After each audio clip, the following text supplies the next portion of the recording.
Quand on commence un nouveau travail, on observe plein de nouvelles et sympathiques dynamiques, puis on se fait un devoir de s'adapter à notre nouvel environnement. Mais ça peut être risqué de s'adapter à tout prix à un nouvel environnement, hein, parce que quand on arrive, on a un regard neuf. Si on s'y adapte à tout prix, bien, on finit par se mariner dans l'environnement, puis on voit peut-être plus les choses un peu étranges qui se passent. Si vous êtes vigilant, c'est possible que vous remarquiez des drapeaux rouges, les red flags, des choses qui ne devraient pas avoir lieu sur le lieu de travail. Puis plus il y en a, plus vous devez vous questionner sur votre environnement. Donc aujourd'hui, on va faire notre liste des red flags toxiques préférés en entreprise et watch out. On va regarder un coup Pirate Canada. Go Pirate Canada? C'est qui ça? C'est Maurice, puis papa. Olivier et Maurice sont deux pirates barbus qui, bien qu'habitués au pavillon noir, ne sont pas des grands fans de drapeaux rouges. Ils se font un devoir d'identifier les pavillons rouges les plus dangereux en entreprise pour le bien de l'humanité. Ils sont généreux comme ça, que voulez-vous? Voici leur histoire. Olivier, je ne peux que remarquer ton absence continue de chemise de pirate. Moi, Maurice, les codes vestimentaires, pour moi, c'est un énorme red flag. C'est une blague, j'ai encore oublié ma chemise. En fait, c'est la même fois que le dernier épisode, j'ai toujours pas de chemise parce qu'on enregistre back-à-back. Fin de la parenthèse de Behind the Scenes. Et Maurice, moi, personnellement, ça m'a pris un bon moment avant que je commence sérieusement à observer mes environnements de travail puis à me poser des questions qui étaient valables. Okay? Souvent, je subissais sans me poser les questions. Puis, je pense qu'à un moment donné, j'avais juste trop confiance que mes employeurs, ils voulaient mon bien, puis ils faisaient tout ce qu'il fallait en conséquence. C'était un peu naïf. Un petit peu, peut-être. On a tous passé par là. T'sais, moi aussi, j'ai eu 14 ans à un moment donné. Mais rapidement, vers 16 ans, j'avais appris que c'était pas nécessairement le cas. Ouais. Là, on va se le dire, c'est que non seulement ça va arriver que des employeurs vont tolérer des choses qui sont toxiques dans leur entreprise, hein, mais souvent... Il y en a qui vont les cultiver. Il y en a qui vont le cultiver, mais souvent, ils vont le faire par ignorance que c'est toxique ou simplement par ignorance que ça arrive. On ne le sait pas, on ne peut pas rien faire. Des fois, ça les arrange de le tolérer. Oui. Des fois, on est tout à fait au courant qu'il y a des patterns. Et des fois, c'est comme ça qu'on a toujours fait. Puis on ne se demande pas si c'est sain. Fait qu'aujourd'hui, on va regarder ces genres de pratiques-là, d'habitudes-là, qui sont autant de drapeaux rouges, de toxicité en entreprise. Ouais. Puis, donc, cet épisode va s'adresser autant aux dirigeants d'entreprise qui auraient probablement un besoin de se faire éduquer sur le sujet. Se regarder dans le miroir. Qu'aux gestionnaires et aux employés qui vont soit les perpétuer ou juste les subir. Oui. Puis à la toute fin, comme d'habitude, on a pris l'habitude de faire ça, on va vous donner 3 trucs pour essayer d'éviter des environnements toxiques comme ça ou au moins les identifier avant d'accepter un poste comme ça. Voyons donc, Olivier, qu'est-ce qui t'est arrivé là? J'ai passé toute ma paye dans la marchandise de Go Pirate. Regardez, on a un magnifique ici, un tricorne sans corne. Des gens appellent ça des casquettes. Ici, regarde, moi, quand je mange, je me salis. Fait que je me suis acheté un beau gros drapeau Go Pirate, tu comprends? Comme bavette. Comme bavette, tu mets ça ici dans ton chandail. Hein? Uh-huh. Et voilà. Il y a une de nos membres qui nous a dit tu devrais faire un chandail qui est écrit chaotique good. Vous pouvez faire ça vous autres aussi. Dites-nous ce que vous voulez avoir, puis on peut vous faire quelque chose, si c'est possible, en quelques minutes pour que vous voulez l'acheter. Tant et aussi longtemps qu'on peut prendre votre argent de cette façon-là, on va être vraiment content. J'aimerais que vous remarquiez un petit peu ici que j'ai un magnifique masque Go Pirate contre la couronne Vérole. GoPirate.com/shop. Maurice, ça va être un épisode le fun, celui-là, parce que on a une belle grande liste de red flags qu'on va ramasser solidement en 3 catégories. On va voir les red flags par rapport à la culture d'entreprise, les red flags par rapport à la gestion, et non, le dernier non le moindre, les red flags dans le recrutement ou lorsqu'on applique pour un emploi. Ça arrive? Ça arrive, je te jure. Il y a des centaines d'articles sur quoi regarder. Fait qu'on a fait une belle compilation de ceux qu'on préfère puis ceux qu'on a vécu. Je veux dire qu'on a comme préparé cet épisode-ci. Il y a que moi qui travaille ici. Avec moi. Ça, c'est un red flag. J'ai pas besoin d'avoir à travailler, je payais trop cher pour ça. Ouais, c'est ça.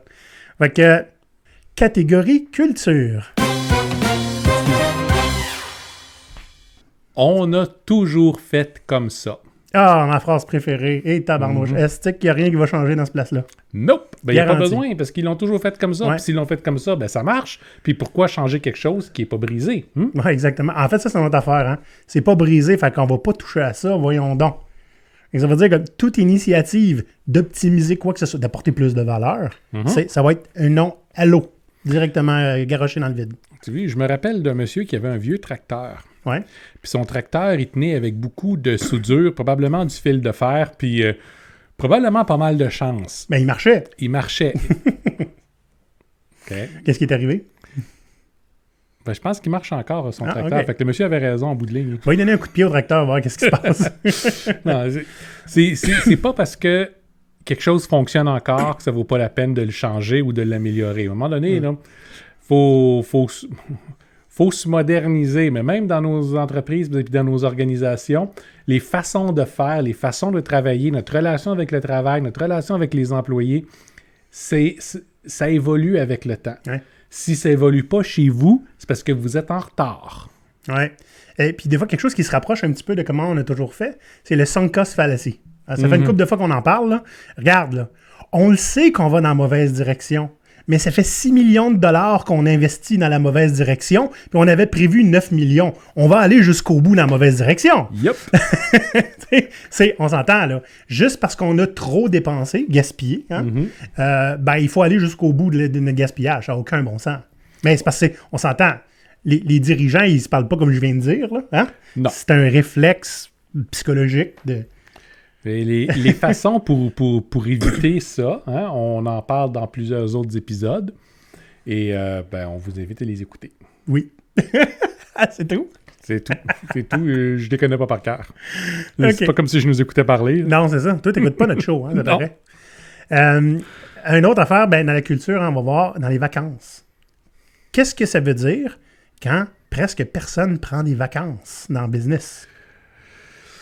Les vacances illimitées, c'est quelque chose qui est super en mode. Puis j'ai entendu plusieurs dirigeants, en ayant des discussions ou en lisant des articles, qui disaient, ben, on a des vacances illimitées, puis depuis qu'on a ça, les gens prennent moins de vacances.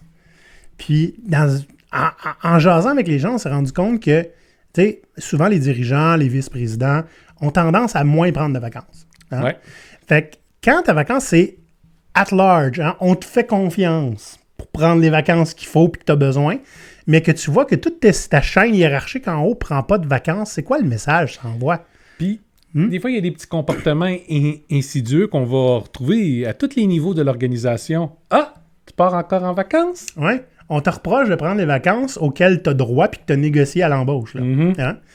Fait que ça, ben, il faut faire attention. C'est pour ça, d'ailleurs, vacances limitées, c'est pour ça qu'il y en a beaucoup qui ont commencé à faire. C'est limité, mais il faut que tu prennes au moins 4 semaines. C'est ça. Ouais. Il faut l'encadrer. C'est comme C'est tout ça. le reste. S'il n'y a pas de cadre, ben, les gens vont aller au jugé. Puis, comme il y a beaucoup de jugements dans les organisations, ben, souvent, ils n'en prendront juste Ouais. pas. Une autre affaire qui est culturelle dans les entreprises, qu'on va voir souvent, c'est quand il y a des clics. Hein? Tu vois qu'à la cafétéria, là, il y a tout le temps le même monde qui s'assoit ensemble. Puis pas juste des dirigeants, hein, mais souvent, il y en a que c'est des dirigeants qui s'assoient ensemble. Puis qui parlent des employés. J'ai déjà vu ça. Mais tu sais que c'est impossible de s'asseoir avec eux autres. Ouais. Comprends-tu? Je connais quelqu'un, moi, qui s'est fait dire je suis pas à l'aise que tu sois à notre table. Puis tu sais qu'est-ce qu'elle a répondu? Ben, tu peux aller à une autre table, il n'y a pas de problème. Ça a mal passé. Puis là, on s'entend, ça veut pas dire s'il y a des groupes d'amis ou de collègues qui aiment ça, être ensemble, fine. Ouais, d'habitude, ils vont être très ouverts à avoir d'autres mondes aussi. Ben, c'est ça, là. C'est à partir du moment où tu as des clubs fermés, puis toi, tu n'y as pas accès. Ouais. À ce moment-là, quand tu commences à juger puis à barrer l'accès aux gens, c'est souvent pas seulement à la cafétéria, ça va être dans d'autres aspects de l'organisation aussi. Dans les clics comme ça, souvent, on va avoir du favoritisme. C'est-à-dire, si tu es dans la clique, tu as plus de chances d'avoir des promotions, hein, ou des hausses de salaire. Tu as déjà vu ça. Puis, il faut que tu colles les bonnes personnes si tu veux avancer dans l'entreprise. Mais d'un autre côté, hein, j'aime ça jouer à l'avocat Ouais, du diable. bien sûr.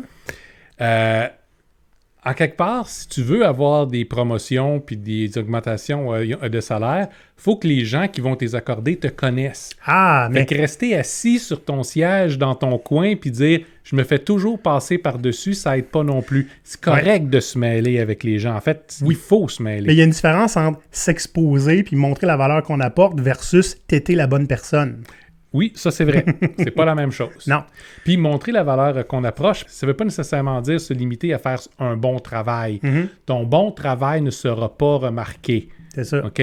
Il va être remarqué s'il n'est pas bon. Fait qu'il faut que tu fasses un effort pour le rendre visuel. Anyway, on va en parler dans d'autres épisodes. Ouais. J'ai un autre sous-point par rapport au clic.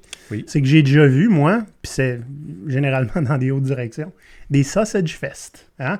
Une gang de chums qui trouvent ça bien drôle que la petite fille, elle se fasse harceler. Hein? On se donne des bines de main puis on se congratule. Puis quand c'est le temps de faire de quoi, par exemple, ça n'arrivera pas. Hein? Parce qu'on est tous des chums. J'ai déjà été employé dans un endroit où il y avait 3 patrons. Ouais. C'était une toute petite boîte. Puis les 3 patrons, plutôt que de faire leur travail, qui était essentiellement produire le produit qu'on faisait, étaient plus équipés à prendre des paris pour savoir lequel des 3 allait coucher avec la graphiste. Genre. La graphiste est partie à un moment donné. Il n'y avait plus grand-chose à parler La après. compagnie est morte parce que ils sont pas occupés de leurs produits, ils sont pas occupés de leurs clients. Hein, c'était un beau cas de nouveaux patrons qui ont appris qu'est-ce que c'est être un patron en regardant un petit peu trop de films américains. Ouais. Un autre que j'aime beaucoup, Maurice, puis que tu en as souvent parlé, ben, je vais te laisser en parler, mais l'effet Kumbaya.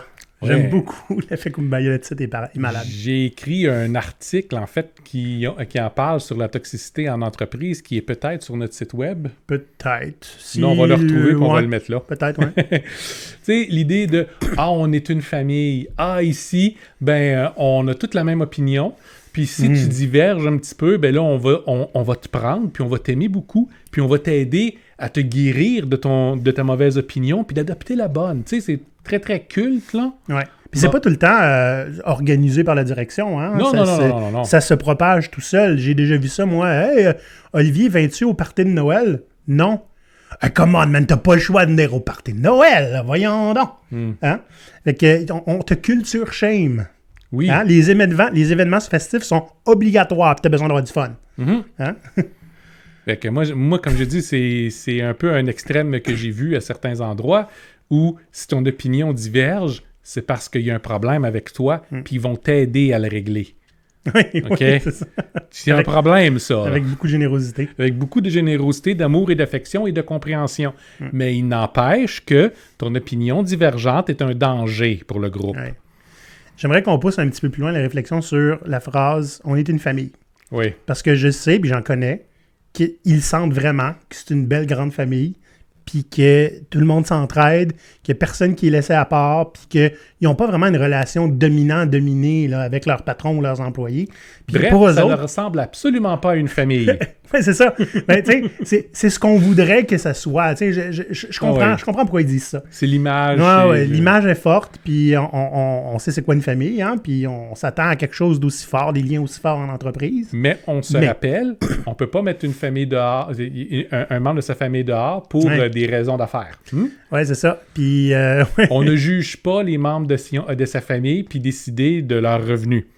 On ne juge pas les membres de sa famille puis être capable de mettre un frein à leur carrière. On peut les juger, puis on les juge souvent, les membres de la famille. Mais non, il y a des gens qui vont mettre le frein à leur carrière de quelqu'un dans leur famille. Il y a des entreprises qui le font. Fait que c'est le lien là. Ouais, c'est ça. Mais, donc, l'idée est, c'est très différent une famille et puis une entreprise. La famille, t'es comme pris avec, peu importe quoi. Même si tu les aimes pas, même si tu as des gens qui foutent du trouble, ça reste la famille. Ah ouais. L'entreprise, on peut se dire, on est un groupe d'amis ici, hein, on est des collègues qui s'aiment beaucoup, puis qui travaillent ensemble, puis on adore être ici. Ouais. Mais à partir du moment où le travail, c'est la famille, ben pourquoi tu vas aller dans ton autre famille maintenant? Reste avec nous autres. On est ta vraie famille. On est ta vraie famille. Ouais. Puis dans une vraie famille, hein, c'est rare que tu aies une restructuration puis qu'on te laisse aller. Là, c'est pas de la faute à personne. Non. On t'aime tellement, mais... mais merci beaucoup. On va sauver 4,25 ce mois-ci si t'es pas là. Fait que... Ouais. Mais va pas chercher un autre emploi, puis il reste disponible où on veut te rappeler. Ouais. Family first. Même chose que si jamais vous êtes malade, ça vous tente pas, ou tu sais, comme n'importe quelle réunion de famille, vous faites juste dire « j'y vais pas », ben essayez de faire ça au travail. Sais-tu quoi? J'y ai pensé, là, puis on se reprendra la semaine prochaine. Je rentre pas rentrer travailler cette semaine, boss.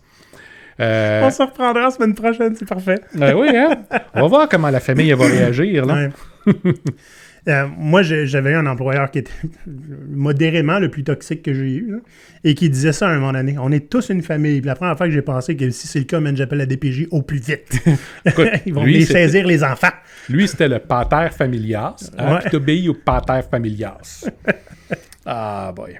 Votre chance, celui-là, il est important parce qu'il peut être subtil. Quand l'apparence ou l'image prime sur tout. On s'en fout ce qui est vrai. L'image est importante. Ouais. J'ai déjà travaillé dans un département où la valeur numéro 1, c'était image. Fait que ce qu'il y a en dessous, c'est pas grave. Faut qu'on paraisse bien. Mhm. T'as jamais tort. Yeah. T'as jamais rien fait d'illégal. Non, non. Accroche-toi un sourire d'en face, habille-toi d'une certaine façon, faut que ça paraisse bien.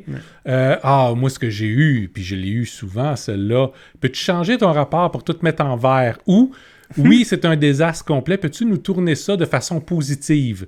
Puis un coup que tu le tournes de façon positive, soudain, le problème a disparu. Ouais. Ça, c'est le verre que tu parles. Hein? Moi, j'avais un collègue qui me disait ça, c'est le symptôme de la pastèque, hein, ou du melon d'eau. Ouais. Les verts à l'extérieur, mais c'est rouge en cibole dans le milieu. Quand t'es dans l'équipe, ça panique. Mais en dehors, tout va bien. Hein? Faut pas que ça paraisse rouge. Uh-huh. Puis cette attitude-là va apporter plein d'autres problèmes. Hein? Les gens qui vont vendre vos services ou vos produits Ah oui.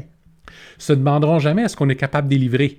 Faut que ça paraisse bien, faut que tu montres que tu as de la capacité, faut que tu montres que c'est facile à faire, faut que tu montres que vous êtes capable de faire ça.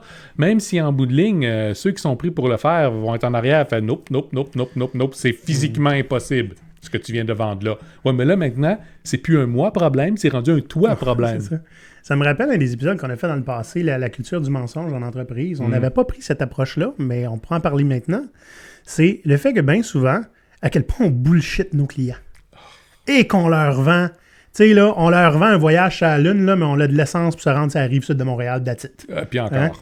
Toi, ça t'est arrivé, toi, de te faire... c'est ça, de dire à ton patron, là, t'es au courant que tout ce tu viens de vendre aux clients, là, non seulement on n'a pas le temps, mais on n'a même pas le monde pour le faire. Écoute, C'était ton problème à partir de ce moment-là. J'avais un patron qui me disait tu viens avec moi dans toutes les rencontres de vente, puis ta job, c'est de faire ça. Ouais, oui, de la tête. Fait puis... qu'il vendait une équipe exclusive à ce client-là. Mais on avait juste une équipe qui était exclusive à absolument tout puis tout le monde qu'on faisait, puis elle travaillait déjà 60 heures semaine. C'était exclusif Fait que- 15 minutes par jour, peut-être. Puis encore. Ouais. OK, c'est... La question que ce patron-là me demandait le plus souvent, tu peux-tu les faire travailler plus vite? Ben écoute, je veux dire, ils ont juste 2 mains, puis 2 claviers, puis 2 écrans. Fait que maintenant, il y a une limite à ce qu'ils peuvent coder, hein? Ça me rappelle une anecdote aussi que Mathieu Lemaire-Lafont, hein, qui nous a invités chez le Sprinkler la semaine dernière, hein, vous allez voir ça, c'est vers la fin du mois de mars. Il m'avait raconté à un moment donné, je sais pas, il avait été dans une formation quelconque, je sais pas trop quoi. Je me rappelle plus, Mathieu, il va falloir que tu précises si tu entends ça. Mais en gros, il y avait des petites équipes, il fallait qu'ils vendent un produit ou un projet à un faux client là, qui était imaginaire. OK? Puis tout le monde bullshitait. Tu sais, le client, il posait des questions super précises pour les piéger. Genre, mais là, vous êtes situé où? On est dans une tour de bureau à Montréal. Ouais, mais là, s'il y a un autre World Trade Center, puis il y a un avion qui fonce dans le bureau, moi, je perds mon projet, là. Ah, mais vous savez, puis bullshit, on n'a pas pensé à ça. Tu sais. Et puis finalement, il y a une des équipes qui a juste dit, on le sait pas. on va essayer. On va figure it out ensemble, mais on le sait pas. Puis c'est ça que tu vas entendre d'un partenaire. Pas du monde qui vont te vendre des menteries puis de l'espoir, faux espoir. Un client qui préfère entendre des mensonges que la vérité, c'est un client qui va être très, très vite sur les avocats puis le contrat. Ouais. Fait que vous avez intérêt à pouvoir backer votre bullshit. Ouais. Fait que ça, toute question d'apparence. Hein? Nous, les gens nous connaissent un petit peu pour l'antithèse de ça. Dans le sens que, nous, on n'est pas exactement gants blancs. Hein? Fait que s'il y a quelque chose à dire, on va le dire, mais ça va être vrai, puis on va vous accompagner dans votre réaction mentale, tu sais. Mais l'idée aussi, c'est qu'on est clair, là. Ça ne nous intéresse pas, nous, d'avoir des vaches à lait qu'on peut traire pour l'éternité.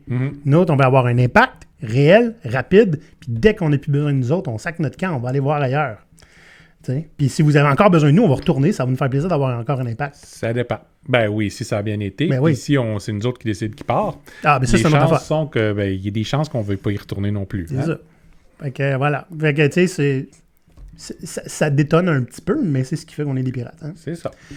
Un autre point qui est un petit peu en lien avec ça, hein, l'apparence, là, c'est des fois les valeurs de l'entreprise tu ne vivras pas. Hmm. Ça, c'est encore une question d'apparence. Hein? Ouais. Dans le sens que, hey, qu'on a des belles valeurs. Regarde ça, toi, c'était écrit sur notre mur, mais tout le monde est misérable, genre, puis il y a comme personne qui a jamais vu de transparence dans la place, pourtant c'est écrit en gros. Hein? Ben, souvent, soit c'est des valeurs qui vont être faites par des sales consultants comme nous, hein, pour l'entreprise, parce que ça paraît bien. Puis qui font juste comme piger des mots dans un dictionnaire. Ou soit ce sont des valeurs qui vont essentiellement s'appliquer à la direction. Ils veulent de la transparence, elle va dans un sens, mais ils la veulent, par exemple. Ouais, c'est ça. Ils veulent la capacité à s'épanouir. Ben écoute, ça marche pas pour ceux qui n'ont pas le temps parce qu'il y a de la job à faire. Ça marche pour les autres qui sont assez haut placés dans l'organisation Ouais. pour en bénéficier. Donc, il faut faire attention beaucoup avec ça. Ouais. Mais, long story short, là, tu sais, walk the talk. Ouais. Si on dit quelque chose puis on le fait pas, ben c'est un des plus gros red flags, en fait, que vous allez voir. Tout le monde dans l'organisation devrait pouvoir vivre les valeurs.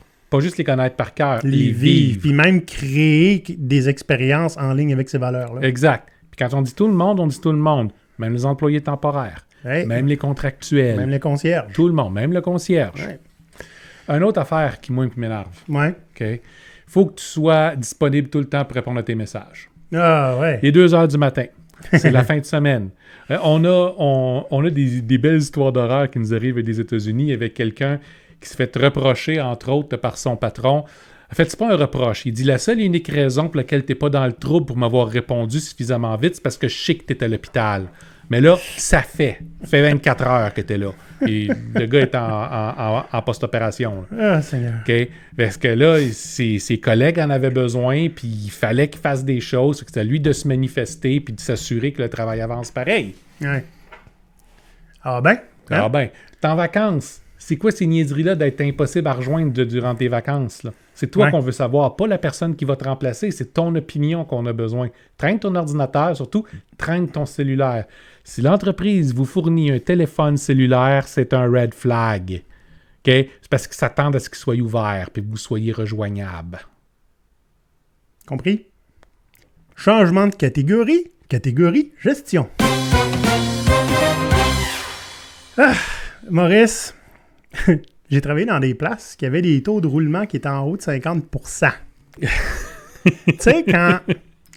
C'est normal, c'est l'industrie. Oui, c'est ça. C'est comme ça, hein, rien qu'on peut faire. Tu sais, quand tu rentres à une place, 1 an plus tard, il y a un département complexe puis le même monde.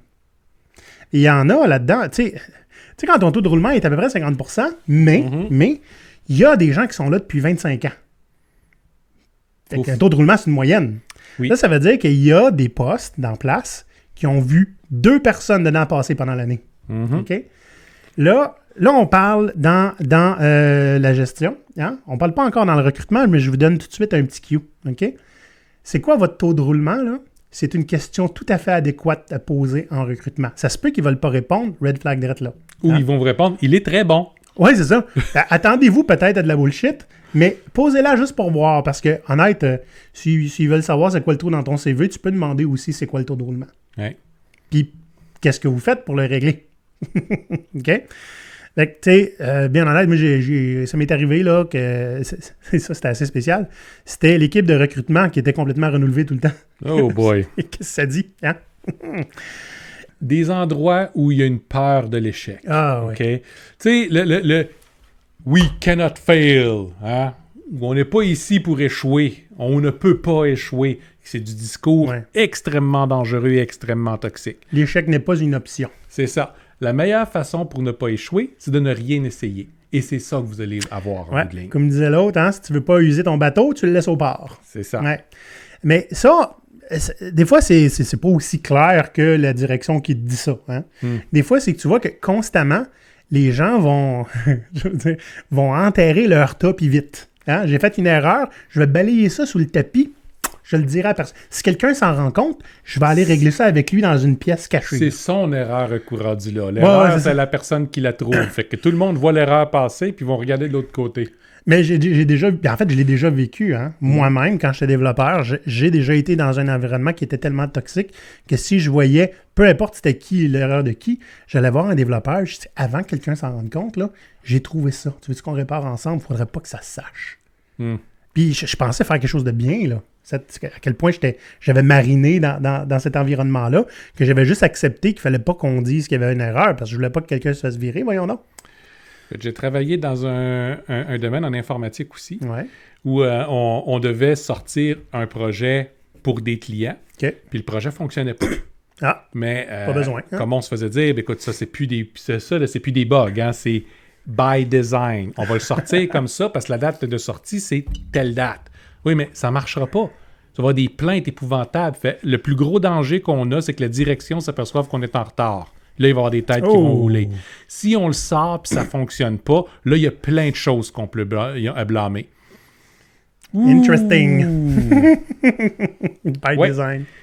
Ça a fait beaucoup de problèmes. Ça a coûté beaucoup d'argent en bout de ligne. Mais c'était moins dangereux que simplement dire c'est parce qu'on n'est pas prêt. Une autre chose qu'on voit dans la gestion, souvent, plus de gestion de projet produit. Puis peut-être les agilistes vont être plus habitués à ce terme-là. Ça s'appelle les scope creep. Ça, essentiellement, voici ce que vous devez faire. Vous avez 3 mois. Êtes-vous correct? Ouais, parfait. Puis là, les demandes ballonnent. 2 semaines plus tard, il y a 150 demandes qui s'ajoutent, mais la date, elle ne changera pas, par exemple. Hein? Le client l'a demandé, le client il a raison. Ouais. Hein? Ou peux-tu juste me faire ça en même temps? Ou il n'y a rien qui change sur ton projet, mais il faut que tu fasses ça aussi en plus. Moi, Juste une petite affaire. C'est juste ça va prendre 2 minutes. C'est ça. Ça prend tout le temps juste 2 minutes quand ça vient de gestionnaire. Hein? Moi, ce qui me fait plus enrager, ce sont les debt march. Ce sont les genres de projets que tout le monde qui est impliqué dedans savent très bien que soit ça va être jeté ou enterré dès que ça va être sorti ou qui sortira juste jamais. Mais personne veut risquer de prendre le blâme de dire ça marche pas cette affaire-là. Ouais. Fait qu'ils vont le mener, continuer jusqu'au bout, puis ils vont se féliciter d'avoir terminé le projet, puis ils vont l'enterrer aussi vite qu'ils sont capables. J'en ai vécu une, moi. C'est un client là, qui était très exigeant. Puis je comprends, là, il y avait un impératif de date qui était absolument immuable. Là, puis c'était légalement par le gouvernement. Fait que je comprends que c'était nécessaire. Mais écoute, ce qu'on leur avait promis pour cette date-là, puis ce qui était possible de faire, c'était à des années-lumière, là, avec les mondes qu'on avait. Fait que là, qu'est-ce qu'on fait? Ils ont garoché du monde dans le problème. On va prendre 5 nouvelles équipes. 5 nouvelles équipes, voyons donc. Ça prend 8-10 semaines avant qu'une équipe soit même juste capable de commencer à livrer quelque chose, là, normalement, à s'adapter, comprendre le produit, être capable de créer quelque chose. Voyons donc. Fait que, tu sais, on le savait tous que on aurait des heures épouvantables à faire. OK? Ils nous ont demandé si on voulait les faire, puis les gens ils se sont portés volontaires, mais on ne sentait pas vraiment qu'il y avait beaucoup de choix. Et Olivier, ce qu'il a fait, c'est qu'il a amené le gestionnaire en place, puis il a fait on va regarder les risques, OK? Hein? Avec les chances que ça arrive, un beau petit tableau, puis l'importance du risque. Puis j'ai mis le premier papier, le monde va s'agréer le camp. Ouais. Puis le reste de l'équipe ont mis des risques, puis tu les quittes. Et le boss a dit, je suis prêt à te prendre tous ces risques-là. Fait que quand la debt march a été finie, après, je pense que c'était 3 mois à 75-80 heures semaine, on a perdu un tiers de l'équipe en 1 mois. Écoute. Mais le produit était livré, le client était content. Fait que bravo à tout le monde et merci pour rien. Moi, j'ai vu beaucoup de problèmes comme ça, justement. T'en parlais avec des contrats avec le gouvernement qui ont tendance à demander beaucoup, mais qui vont aller vers le plus bas soumissionnaire. Fait que la personne qu'ils vont prendre est la personne souvent la moins bien équipée ou qui répond le moins honnêtement à « c'est-tu faisable? » Parce qu'à ce moment-là, ils vont essayer de faire juste le strict minimum pour ne pas être poursuivis. Puis, j'ai vu dans une entreprise où les contrats, les projets qui étaient sous contrat gouvernementaux, ils engageaient une nouvelle équipe. Cette équipe-là, ils ne l'engageaient pas à l'heure, ils l'engageaient à l'année. Parce qu'ils savaient très bien qu'elle allait avoir du surtemps à faire constamment. Puis c'était correct que si les gens partent, ils en engageaient un peu plus au début. Il y en a qui vont partir en cours de route. Il y en a que tu t'attends à réembaucher à mi-contrat parce que les premiers vont se faire décourager à force de faire des 60-70 heures constamment. Parce que c'est la seule façon économiquement viable de réussir à produire le strict minimum de qu'est-ce qui est décrit au contrat que le gouvernement va prendre. Okay? C'est pas une façon pour gérer sensiblement l'argent public parce que tu te retrouves avec un tas de merde que tu as payé trop cher, peu importe le montant où tu l'as payé. Puis après ça, vu que c'est le gouvernement, c'est censé te maintenir... c'est bon pour 20 ans, cela. Là, hein? C'est ça. Ouais. Fait que tu vas être pris avec longtemps, tout le monde va en souffrir. Il n'y a en aucun cas que c'est un avantage de faire ça. Même les usagers. Là. Oui, pour personne. Pour personne. La seule personne qui va réussir à s'en tirer, c'est des fois celui qui a gagné le contrat. Puis encore, souvent, ce genre de contrats-là vont finir par lui coûter plus cher que ce qu'il gagne, ce que j'ai vu aussi. En réputation aussi, des fois. Hein. Ah oui. Donc, c'est pas une bonne pratique, point. Utilisez votre tête, pas juste une procédure qui est pas viable. Ouais. Et une autre affaire qu'on voit souvent en gestion, c'est je suis pas capable d'avoir du feedback. J'ai aucune idée si je fais une bonne job. Ni par mes coéquipiers, ni par mon patron. En fait, puis là, je fais le lien avec un des points qui est plus loin. La première fois où j'ai eu du feedback, c'est après 1 an, lors de mon évaluation annuelle. Et là, on m'a rappelé des erreurs que j'ai faites là 9 mois. C'est comme les erreurs que tu as faites le 9 mois deviennent importantes lors de ton évaluation, mais c'était pas grave le 9 mois. On cherchait de quoi, tu sais. Fait que ça c'est pas évident parce que, tu sais, bon, à la limite, on pourrait dire, ben, va le chercher le feedback, hein. T'as des papates, puis t'es capable de parler à ton gestionnaire. Oui, mais, tu sais, à un moment donné... Il n'est pas toujours disponible, le feedback vient pas toujours, puis des fois, il faut que tu saches quelles questions poser pour qu'il y réponde, parce que l'information ne sera pas donnée de façon volontaire. Puis quand tu n'as pas de feedback, puis là que tu as une évaluation de merde, surprise! C'est parce que si on t'avait donné du feedback avant, tu aurais pu t'améliorer. Ben, il te reste une autre année. Si t'es chanceux. Il y a une que j'ai vue souvent, Maurice, c'est hey, tout est tellement beau chez nous. Il n'y a pas de conflit. Ça va tout le temps bien. Des petits anges tout nus, des papillons. Hein? Mais, tu sais, soyons honnêtes, là, la vie, c'est pas ça. Non. Et que ça, c'est une harmonie artificielle. Hein? Une bonne organisation qui va être dynamique va avoir des conflits constamment. Des conflits sains. Exact. L'idée est d'avoir des conflits qui sont sains, de créer un environnement dans lequel les gens peuvent diverger d'opinion, puis avoir des débats. Puis quand tu as ça, là, tu vas avoir une organisation qui ne se prendra jamais pour acquis, qui va constamment se remettre en question, puis qui va constamment essayer d'être meilleure. Mais à partir du moment où tu veux étouffer ça pour une question d'harmonie, parce que c'est bien moins dur à gérer quand tout le monde s'entend bien, ben ça devient rapidement toxique. Ouais. Puis, tu sais, il y en a beaucoup qui pensent, tu sais, des conflits, c'est se garocher les affaires par la tête. Mais c'est pas ça, là. C'est juste dire, je suis pas d'accord. Avoir le courage de... Mais dans un environnement sain, tu n'as pas besoin de courage pour faire ça. Exact. Tu sais que c'est correct de le dire.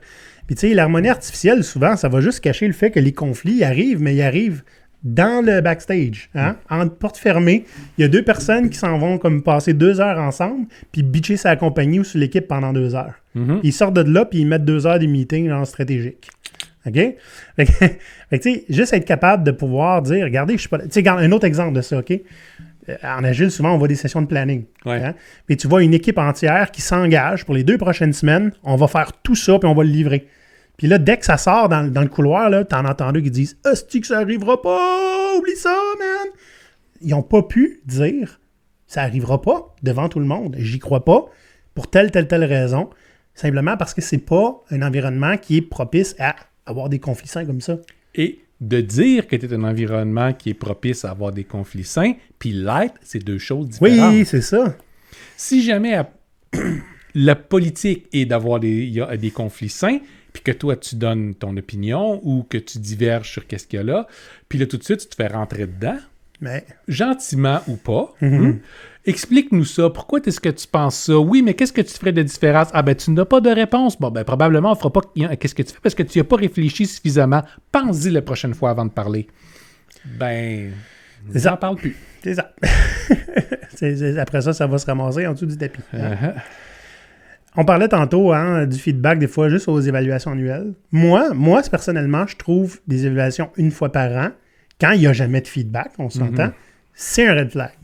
Dans le sens où, tu sais, aujourd'hui, là, tout bouge tellement vite. Combien de fois j'ai fait des objectifs SMART qui devaient durer 1 an, puis qu'après 3 mois, ils étaient obsolètes? Oui. Les évaluations annuelles ne sont pas nécessairement une mauvaise chose s'il y a du feedback, puis des évaluations, puis des discussions en continu. Une boucle continue qui est récurrente de je sais comment je vais, je connais ma performance, je sais comment j'ai des pistes d'amélioration qu'on a co-créées avec le boss. C'est tout super cool, l'évaluation. T'as fait bien quand tu veux. Tu as du feedback continu, tu peux t'améliorer, puis tu peux t'ajuster. Exact. Mais si tu n'as rien, nada, puis la première fois que tu vois ton boss en vrai depuis ton embauche, c'est à ton évaluation annuelle 1 an plus tard, sérieusement, demande-toi des questions sur où c'est que tu travailles. Yep. Et ça arrive. OK? Puis ça m'est arrivé aussi de me faire évaluer par du monde avec qui je travaillais pas. Ah, ça, C'était un gars que je sais c'est qui, là, mais j'ai jamais travaillé avec lui. Puis il me donne mon review annuel. Ah, j'ai travaillé avec il y a un endroit où c'était les ressources humaines qui venaient s'occuper de ça. Ah. Il y avait de la misère avec mon nom. Mais par exemple, mes notes, là, ça, il les avait. OK. Je sais pas d'où est-ce que ça venait. Quand il y avait des commentaires que j'étais pas d'accord avec, je n'étais pas capable de savoir d'où est-ce qu'ils pouvaient venir pour savoir, OK, si tu as un problème de perception, c'est quoi? Je ne savais même pas qui pouvait rapporter sur nous autres. Je ne savais pas comment ça fonctionnait. J'ai dit, moi, j'ai pas rapporté sur personne là, dans le cours de mon année. Fait que... Peut-être que t'aurais dû. Mais à qui? Là, on n'était pas au courant. Là. Il faut faire partie d'une élite spéciale pour espionner les gens puis rapporter dessus. Anyway. Il y a des places que c'est de même. Ouais, peut-être. Mais tu sais, c'est underground, hein. Faut que tu le figures out par toi-même. Ah, j'ai travaillé à un endroit où on disait, si tu pètes à côté de cette personne-là, le boss va trouver que ça pue. Elle l'aime tout le temps, celle-là. Microgestion. Ah, microgestion. On aime tous être bien encadrés puis avoir un patron qui vient nous respirer dans le derrière de la nuque. Ça nous permet de rester au chaud, même en plein hiver. Puis en même temps, si on fait une bêtise, on sait qu'instantanément, il va pouvoir nous dire « Non, non, non ». Ah, des fois, avant même que tu fasses ta bêtise. Puis ça vous permet aussi de pouvoir lui dire t'as changé ta colonne, toi. C'était pas une bonne idée. Ouais. Tu sais, moi, j'ai déjà vu c'est un gestionnaire qui j'étais pas d'accord avec la manière qu'elle gérait un de mes collègues. Tu sais. Puis j'étais Scrum Master, fait que je vais à la défense de mon collègue. Tu sais comment je suis. Puis je sais comme, tu sais, faut peut-être pas trop exagérer un petit peu avec la microgestion, là. Hey, là, elle te pogne les nerfs, toi. Comment de la microgestion? C'est pas de la microgestion que je fais. Tout ce que je dis, c'est qu'il faut l'accompagner à chaque étape pour qu'elle prenne les bonnes décisions. C'est by the book, la définition de la microgestion. J'étais bleu-noir, là. J'ai piqué une petite colère, mais regarde, c'est comme là, ça. On s'entend, il y a des exceptions. On ne peut pas faire confiance à telle personne, fait qu'on va la micro-gérer. Ça, c'est une nouvelle personne, ben, il faut qu'on l'accompagne correctement. Ça, c'est une personne que, ben, l'autre personne qui l'a évaluée l'année passée, il a donné une mauvaise cote, fait que maintenant, ben, ça prend 3 personnes autour d'elle constamment, puis peux-tu la surveiller aussi? Je veux juste être sûr qu'elle travaille bien.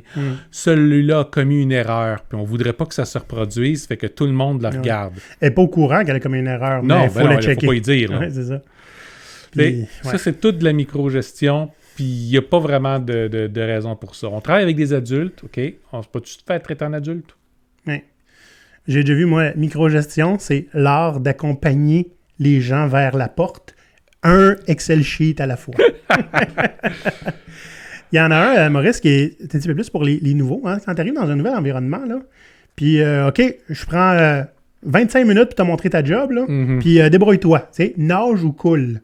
Là, on n'a pas le temps, là. Débrouille-toi. T'es un adulte, là, justement. Hein? Ouais. C'est comme l'extrême de ce contraire que tu viens de dire. T'es un adulte, là. Débrouille-toi, check les autres, puis regarde, si ça marche pas, ben, tu perdras ta job, coudonc. On voit ça beaucoup pour des gestionnaires de projets où on s'attend à ce qu'il y ait des hit the ground running. Oh, yes. OK? Fait que t'es censé arriver là, déjà connaître tout le projet, tout son historique, puis de l'avoir parfaitement en maîtrise. La première question que vous devriez poser, c'est il y a eu combien de gestionnaires sur ce projet-là à date depuis son départ, puis pourquoi ils sont partis, puis pas besoin d'écouter la réponse, passez au prochain. J'avais une place, moi, que je connaissais, qui il y avait le président promettait mer et monde à son plus gros client, qui était quelqu'un de connu, que je nommerai pas. Puis, à chaque fois que ça n'arrivait pas, hein, parce qu'à toutes les semaines, il fallait livrer quelque chose qui prenait 1 mois à faire, pas à chaque fois que ça n'arrivait pas, mais à peu près, à tous les 2 mois, les chargés de projet partaient. Ils disparaissaient. On faisait des blagues. Ah, les ninjas sont passés. Hein? Si ça, c'est pas un red flag, là, quand il y a des inside jokes de les ninjas sont venus enlever quelqu'un, puis ils ont mis quelqu'un d'autre à sa place, puis que c'est la seule manière que les gens ont de coper avec cette situation-là, là, c'est d'un cynisme comme ça. C'est un red flag et rouge foncé. Tu vois, un des endroits où j'ai travaillé, ça fait super longtemps, il y a justement eu un gestionnaire qui est rentré où on a continué à l'appeler avec le nom de l'ancien. La politique, c'était que ça valait pas la peine d'apprendre son nom à lui. Oh, God! Il était pas là assez longtemps. Oh, mon Dieu, quelle horreur! Puis j'en ai fait partie. C'était un petit peu jerk de ma part, mais bon, c'est ça. c'est la sculpture se spread, le sinistre se spread. Exact. Hein? Ouais. Ben, parlant de jerks... Ouais, Maurice, ouais. Ouais, hein? Il y a les deux catégories qui sont super haïssables. Tu as les superstars, les gens qui sont... Que tu mets tous tes espoirs dessus, que tu payes une fortune et qui sont des dieux vivants au travers de ton équipe. Leur ego passe pas dans la porte. Fait qu'essentiellement, ce sont des gens pour lesquels tout l'ensemble de l'équipe est là pour les servir et les appuyer. Et de l'autre côté, Maurice, ceux qui vont un petit peu plus loin, c'est les Magnificent Jerks qui sont des superstars, qui savent qu'ils sont bonnes, mais tellement bonnes qu'ils vont en profiter pour abuser de tout le monde qui est autour. Parce qu'il y a des superstars qui sont bons. Oui. Il y a des superstars qui vont utiliser le fait qu'ils sont superstars pour rendre la vie de tout le monde misérable. Yep. Puis tolérer ces deux côtés-là d'une superstar peut être dangereux. Yep. Et surtout les jerks. De façon générale, un employé superstar est dangereux. OK? Pourquoi donc? Parce qu'il va contrôler beaucoup trop de choses. Il y a beaucoup trop d'importance. Les choses vont trop reposer sur ses épaules. Fait qu'il peut partir, peut commencer à exiger différentes affaires, ou il va simplement imposer une vision puis une façon de faire à d'autres, les empêchant de travailler à leur plein potentiel, puis souvent en causant leur départ. Ouais. Veut pas, ça va causer du trouble. Beaucoup de ces superstars-là ont plein d'éléments de leur travail qui vont juste juger comme étant sous eux. Fait que si quelqu'un d'autre s'en occupe, ils vont le faire, puis si personne d'autre s'en occupe, ben, c'est pas le problème à eux autres. Les superstars ont tendance à se rendre indispensables, hein, comme tu disais, puis après ça, ben, tu peux commencer à faire un peu du chantage. Jusqu'à temps que tu passes, ça passe plus, puis là, on va te mettre dehors. Mais c'est pas à cause du dommage que tu as causé, c'est parce que t'es rendu ingérable. T'sais? Puis de l'autre côté, ben, les Magnificent Jerks, là, quand tu sais que t'es bon puis que t'abuses du monde autour de toi, souvent on va te garder parce que t'es bon. Mais le message que ça envoie, là, c'est que c'est plus important d'être performant que d'être humain et sain d'esprit, puis de... C'est pas grave si t'es toxique, c'est ça le message que ça envoie. Tu peux être un team player, il faut que tu fasses partie de sa team à lui. Ouais, c'est ça. Okay? Puis tu connaisses ton trou. Dernière catégorie, les red flags dans le recrutement.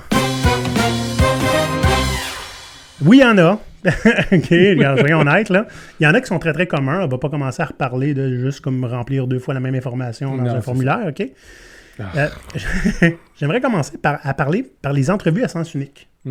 Dans le sens où le recruteur te pose des questions, puis toi, tu réponds, puis c'est ça. Ou, quand t'es chanceux, as-tu des questions, puis tu sens très bien que la réponse, il faut qu'elle soit non. Ben, des fois, il faut qu'elle soit oui, mais il faut que tu poses les bonnes questions, parce que si tu poses n'importe quelle autre question, ils vont juste te dire « Ah ben ça, je le sais pas, ben ça, j'ai pas cette information-là avec moi. » Fait qu'ils en ont pas, ils t'ont posé la question pour être poli. Oui, des fois, poser des questions pour eux, tu es un red flag. Oui. Hey, quand ils commencent à s'intéresser à la culture de la place, toi, c'est quoi cette affaire-là? C'est une tête forte, là. Ouais, c'est ça. Il ne saura pas comment prendre son trou, là. Un fauteur de trouble. Tu sais, il y a des entrevues que j'ai déjà vues, c'est pratiquement une audition, là. Oui. Fait que, tu sais, on te pose des questions pièges, là, puis on te regarde te démerder, puis patiner avec ça. Hein? Et comment tu ferais ça, toi? T'as 1 minute. Fais le beau. Moi, ce que j'aime bien aussi, c'est le salaire est compétitif. Ah oui, c'est de combien? Ben, ça dépend, tu veux combien? Je veux compétitif plus 15%. Ça veut dire combien? Non, il faut que tu nous donnes un chiffre. Tu gagnes comment, toi, présentement? Ah, pas assez. Je veux avoir plus. Ah oui, mais vraiment, tu n'as pas une bonne attitude, là. Ouais, okay? C'est ça. Mais le salaire qu'on offre est compétitif. On a une fourchette, on a du jeu. OK, ben c'est quoi ta fourchette? Je peux pas te le dire, c'est contre nos politiques. Ah, fait que combien tu veux? Ben, je peux pas vous le dire, c'est contre mes politiques. Ouais. Okay? Ou, je veux avoir 15% de plus que ce que vous voulez me payer, mais 25% en bas de ce que j'aimerais réellement être payé. Fait qu'on coupe-tu la poire en deux? C'est les deux choses qu'on vient de dire, hein? Les entrevues à sens unique puis l'espèce de salaire compétitif, mais que tu ne sauras jamais c'est quoi. C'est des résultantes d'encore cette vieille attitude-là, puis tout le monde est brainwashé à ça. Là. Ouais. Comme quoi, dans une entrevue, il y a une dynamique de dominant et de dominé. Je pourrais te dire, récemment, les candidats peuvent être les dominants, Hein? Oui. C'est la première fois dans... Depuis longtemps. Depuis longtemps. Je ne pas dans l'histoire de l'humanité, là, mais... Non, mais... Puis, je veux dire, ça rend pas l'affaire plus le fun, hein, by the way. Pas du tout. Parce que l'idée de juste... Tu sais, c'est pas plus le fun pour les recruteurs de se faire ghoster, puis après ça dit qu'il n'y a plus personne qui veut travailler, puis le monde ne sont pas respectueux. Je veux dire, c'est en train de détruire l'image que les candidats ont auprès des... T'sais.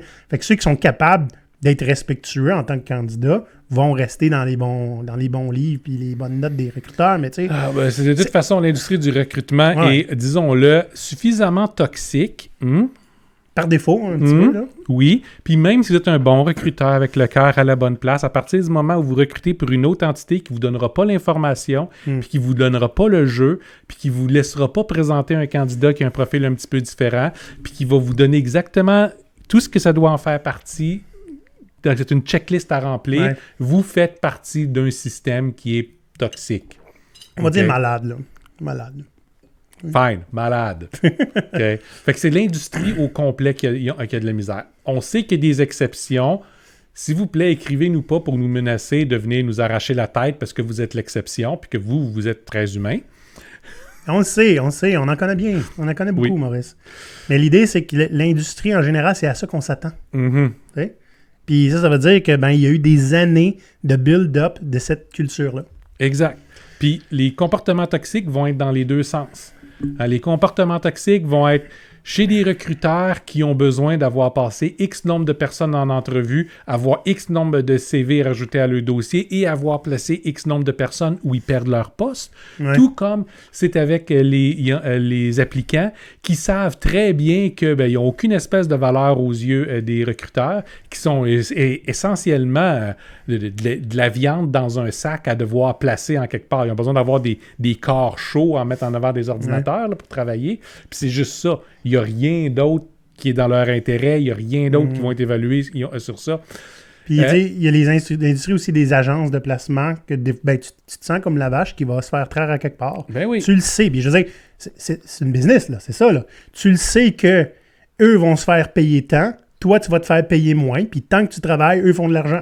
Ça fait que ça crée... C'est bizarre, tu sais. Ça fait que tout le monde finit par se plaindre. Présentement, on a beaucoup de recruteurs qui vont se plaindre « je me fais ghoster ». Mais combien de centaines ou de milliers d'applicants qui ont appliqué sur des postes que vous avez ouverts, que vous n'avez jamais contactés ou recontactés? Mais c'est sûr, vous aviez exactement la bonne raison pour. On ne peut pas recontacter tout le monde. Les candidats sont pareils. Ouais. Là, Maurice, pour faire l'avocat du dieu, non? C'est quoi le contraire du diable dans ce cas? Pour faire l'avocat du dieu, tu sais, ton attitude va faire que tu te démarques.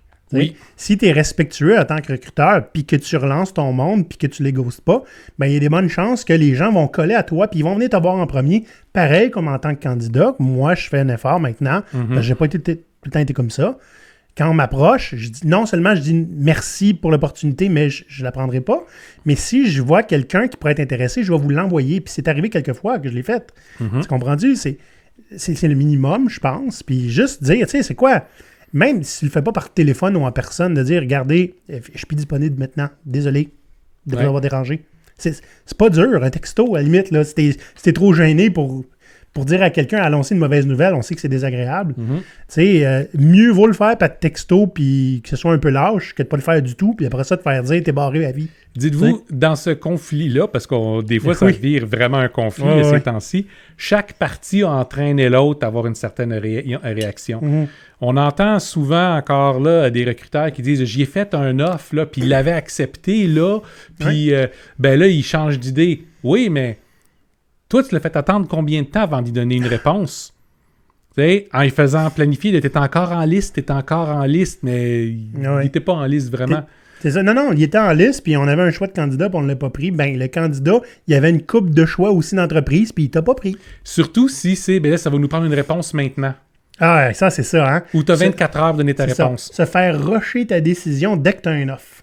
Parce qu'on ne voudrait pas que tu considères un autre, voyons donc. Ou tu voudrais pas surtout que un des concurrents arrive à placer un candidat avant toi. C'est ça. Okay? Fait que toute cette dynamique-là a créé l'environnement toxique qu'on a présentement, l'environnement malade, comme tu dis. Oui. Puis, on va arrêter d'en parler, puis on va passer au prochain sujet, parce qu'on pourrait en parler pendant encore longtemps. Le prochain sujet, c'est encore quelque chose de toxique dans le recrutement, Maurice. Bon.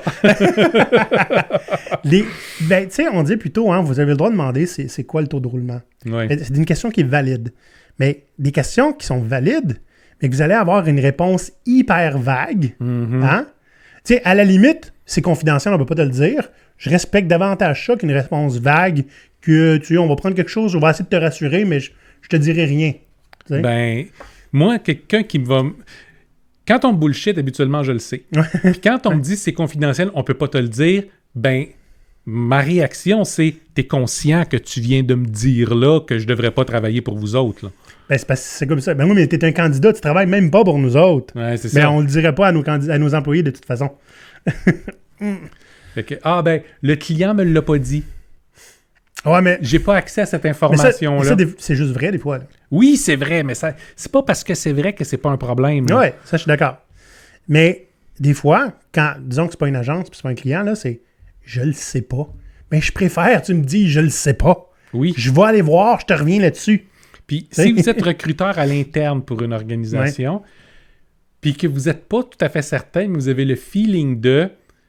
Dites-vous une chose, puis c'est ça, en tant que conseiller en gestion qui va travailler avec des transformations d'entreprise, on rencontre beaucoup de gens dans les départements de ressources humaines et puis de recrutement qui ont le cœur à la bonne place, la volonté à la bonne place, mais ils sont incroyablement pas conscients de ce qui se passe ailleurs dans l'organisation. Ouais. Ils pensent qu'ils savent, mais ils ne savent pas. On a parlé avec des gens qui vont parler de leur belle culture puis tout ça, mais... Clairement, ils n'ont pas mis le pied en dehors de leur bureau depuis un certain temps. C'était théorique ou de la volonté. C'est ça.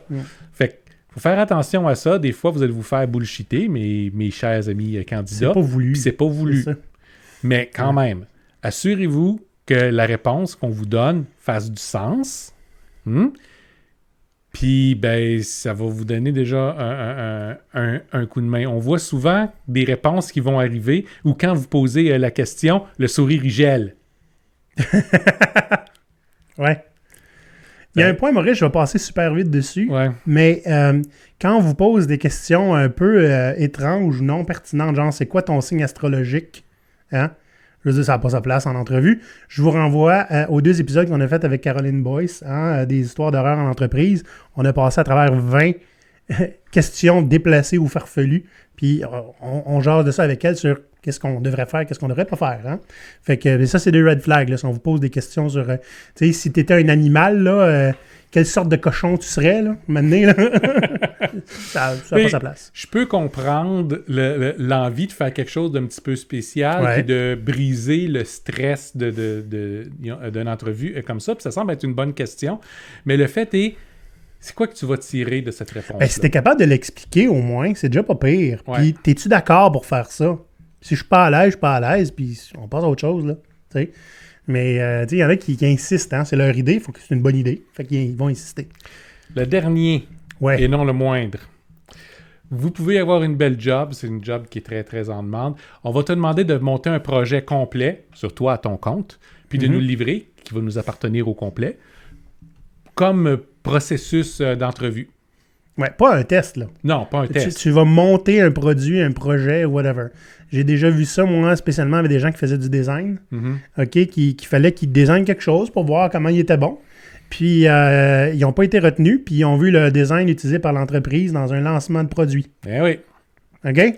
J'ai déjà appliqué pour un endroit où on m'a demandé d'écrire un texte de 2 pages expliquant ce que je trouvais le plus intéressant, motivant à cette entreprise-là. J'étais pas embauché encore, là. Je les connaissais pas. OK? Ils ont-ils été publiés Je sur sais leur pas, blog? mais, tu sais... Mais ça, tu vois, je trouve ça intéressant. L'équipe a décidé de ne pas te sélectionner. Mais ton texte est malade. Voudrais-tu qu'on le mette sur notre site? On te donne les crédits, c'est toi qui l'as fait. Ben, peut-être. À la limite, ça serait décent. Pay me! Ouais, encore, oui, c'est Puis ça. encore là, un texte de 2 pages, il y a une différence entre dire une coupe d'affaires puis de devoir faire du travail. Ben oui.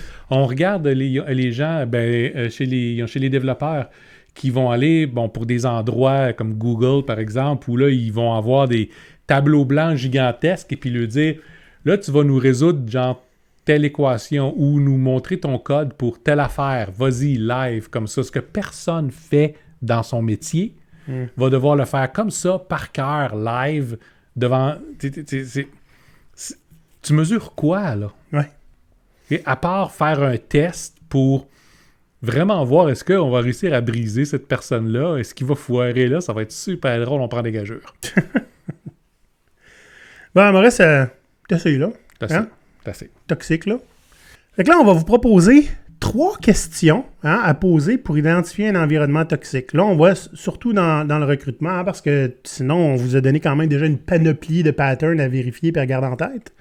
Mais si jamais vous êtes en processus d'entrevue, là, puis vous voulez savoir si c'est une place toxique ou c'est pas toxique, c'est quoi les red flags que je pourrais déterrer? 3 idées. La première, une idée de Maurice, je vais te laisser la dire parce qu'elle est super, puis c'est toi qui l'as eu. Demandez c'est quoi le processus d'approbation quand vous demandez quelque chose. Ça, c'est essentiellement tâter l'enflure bureaucratique de la business. Yep. Fait que ça se peut que la réponse soit si je sais pas.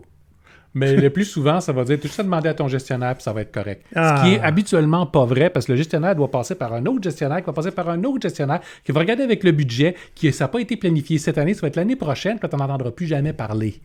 Okay? Et des fois, même si le gestionnaire il a le pouvoir décisionnel de dire oui ou non, vérifier avec ton gestionnaire, ça veut dire que tu as besoin d'être dans ses bonnes grâces en tabarnouche. Mm-hmm. Parce qu'il a le pouvoir de te dire non à toi ou à qui il veut. Fait que c'est une autre problématique. Yep. Dans le sens que... Fait que si vous voulez savoir en posant cette question-là, c'est d'abord voir la réaction de la personne en face de vous. Puis après ça, ben, peu importe qu'est-ce qu'elle va vous dire, ça va être divertissant. Je suis pas fin. Ouais. Il y a longtemps, je pense que ça fait 2 étés, on a fait un épisode qui s'appelait Comment évaluer la culture d'une entreprise en entrevue. Mm-hmm. Puis je ramène une des questions qu'on proposait ici parce que je la trouve super importante. Puis je l'ai utilisée moi. C'est moi qui l'ai inventée, celle-là. Je suis bien fier. Ben, bravo. Voilà. La question, c'est est-ce qu'il y a une initiative qui a été mise en place par des employés qui est encore là et présente aujourd'hui et utilisée? Ça, c'est important. Eh, si bol que oui. Parce que, tu sais, si la réponse est juste non, ben, avise-toi pas d'avoir une bonne idée dans notre entreprise, ça n'arrivera pas. Hein? Ça, des fois, il n'y a pas d'initiative des employés qui émergent. Mais il y en a pas qui peuvent émerger aussi. C'est ça. Puis, des fois, ben, il y en a plein qui émergent puis vont disparaître très, très vite. Fait que tu leur donnes une nanane pour qu'ils se taisent, puis après ça, tu t'arranges pour enlever ça. Ouais. Une autre question super intéressante. C'est quoi le taux de roulement? On en a parlé. Ouais. OK? Mais à quelle vitesse est-ce que les gens changent? À quelle vitesse est-ce que les gestionnaires changent? À quelle vitesse les transformations organisationnelles arrivent? Ouais. Ouais. De quand date votre dernière transformation? Puis, qu'est-ce qui est arrivé? Des fois, il n'y en a pas eu de transformation. Fait que la réponse, c'est jamais. Puis des fois, il y en a une aux 3 mois. La réponse est 2 jours. Es-tu fini? Ben, on a déclaré qu'elle était finie. Ce qui n'est pas la réponse qu'ils vont vous donner, mais c'est ce qui est arrivé dans les faits. Ils ont déclaré qu'elle était finie, puis là, ils ont un changement de gestionnaire qui est parti sur une autre lubie, puis ben, tout le monde travaille sur cette lubie-là présentement. Nous autres, on travaille dans des milieux souvent agiles, ou qui veulent l'être, puis, je veux dire, 8 milieux sur 10 qui veulent aller vers agile ne savent pas qu'est-ce que c'est, n'ont aucun intérêt à y aller, puis sont souvent pas conçus pour se rendre jusque-là, puis aucun intérêt à le faire. Mais, tu sais, c'est la lubie du moment, hein, c'est en mode. Il y a quelqu'un qui s'est fait gagner une promotion sur la promesse d'on va rendre tout ce monde-là agile. Puis, ben, ça va tenir exactement le temps que lui va être en place avec sa prochaine promotion. Ça va disparaître tellement vite. Puis des fois aussi, tu vois dans les discussions, dans les patterns, que notre but, c'est d'être agile. Puis à un moment donné, on va arrêter de se transformer parce qu'on va être agile, on n'a plus rien à faire. Eh boy! Regarde, tu peux juste être tout le temps plus agile que la veille. Tout le temps. Tout le temps. Une transformation, en théorie, Maurice, là, c'est en continu. Si aucun processus ne change jamais, tu n'as pas de transformation. S'ils évoluent constamment, c'est une bonne transformation.